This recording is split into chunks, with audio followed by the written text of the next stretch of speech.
Let's open up our grain trade, shall we, and see how we're starting out the new trading week. Well, on the corn market, we'll begin there, and we currently have a trade that's about 2 cents higher on that July contract. We're now at 321 1/4, and that would be up to December 1 3/4 higher at 337 1/2. Let's move on and check out our soybean open this morning. Right now, you have July trading 9 1/4 higher. Look at them go, 859 3/4 now. And that's about 11 cents off of our overnight low. And this is in advance of the release of the crop production and supply and demand report coming out tomorrow. So interesting firmness here. We have the November now 8 1/4 higher at 863 3/4 as we get rolling here on a Monday. Meanwhile, in the wheat trade, we have the July Chicago wheat gaining 3 1/4 cents this morning. We're at 525 1/4 per bushel. In the Kansas City market, we have the July contract now trading 2 1/4 higher. It's now at 482 1/4. In the Minneapolis spring wheat market, we have that July contract up 6 1/4 this morning at 522 1/4.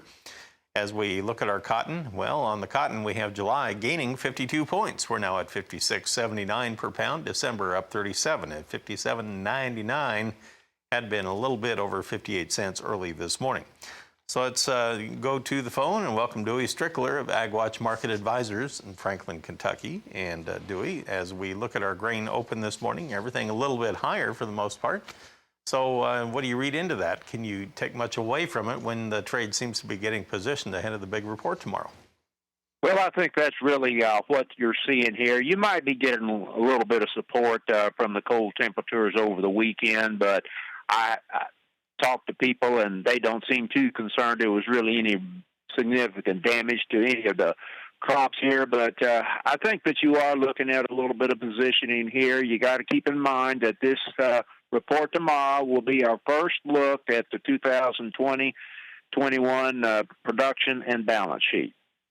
When you look at those numbers, when it comes to the crop production estimates for the report tomorrow, in fact, I believe we have the early estimates of those corn and soybean production numbers.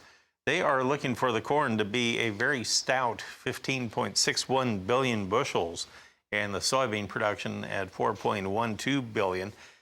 Given the fact that we have made such rapid planning progress, do you think that that corn production number is pretty solid right now? I don't think it really is, and there are a couple of reasons here. You know, with the decline in ethanol values and so forth, some plants even shutting down, that has taken away a market source for many grain producers. And there was probably some last-minute decisions made in switching to soybeans. So I feel that this is really not going to be an honest number. We're probably going to have to get through the June acreage numbers there, and then I think we will have a better idea.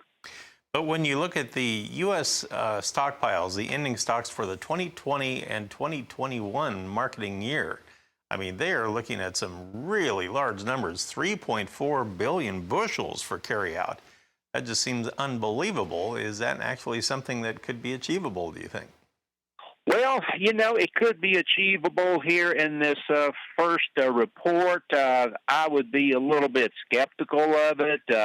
When you do look at the May report, you just got to remember that is the first look going into the year, and there are going to be subsequent changes here. I mean, we have no idea what the yield is going to wind up and be. We're not certain what the acres are going to be. You're going to have to get into the June and especially the July report to really get a good handle. Wanted to take a quick look at the U.S. dollar value this morning. We saw where the Dow Jones Industrial Average was lower today. We do have a higher tone, though, in the June futures for the U.S. dollar index. We're up a little over 300 points right now at 100.080, so back up above par value right now. We'll come back and talk more with Dewey Strickler. This time we'll open up our livestock trade on a Monday right after this.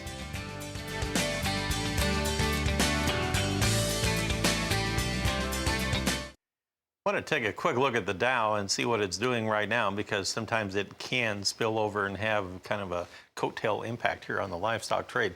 So just for a little background here, in the overnight trade, and it's carrying over into the morning session here, we have the Dow Jones futures for June down 230 points. It's still above 24,000, but we're at 24,051 right now, and down not quite 1% in value. So let's take a look at our cattle market. Is it tied together or not? We'll find out here in a moment. We do have a weaker tone in most of the live cattle trade.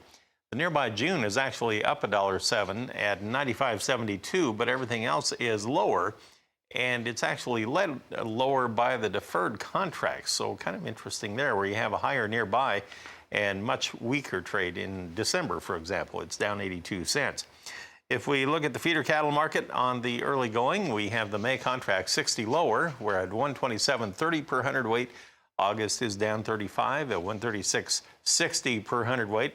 Pretty consistent losses in that range all the way across the board here on the feeders. On the lean hog trade, everything mainly higher, with May up 7 cents. We're at 67.37. The June contract, by far the most strength, and it's up 95 cents at 62.65 right now. Far out deferreds are just kind of narrowly mixed out there. So, Dewey, your first thoughts on the way we're opening up the trading session here so far this week? I'm real surprised by the front months of the hogs and the cattle being up the way they are. When you look at it, we've been setting records as far as the cutout is concerned for both of them. And I think when you want to look at a true picture of both of those markets, you're going to have to look at some of the deferred contracts, because what you have right now, packers are trying to build up stocks for retailers here, and this is just a situation that's probably not going to last a whole lot longer. So when you look at the wholesale prices right now, sooner or later they're probably just going to have that kind of a waterfall effect. But what do you think will be the spillover impact here on the cash cattle market at that time, since it's largely ignored it on the way up here? I think what you will see will cash will more or less sort of come down here to meet the futures here. I think we stretched the cash out a little bit too far. Cutout values peak here. That's certainly what you're going to see. Well, Dewey, thank you for talking with us as we open up our trade here today on a Monday. Dewey Strickler of AgWatch Market Advisors. He's based in Franklin, Kentucky. We're off and running, Janet. So back to you.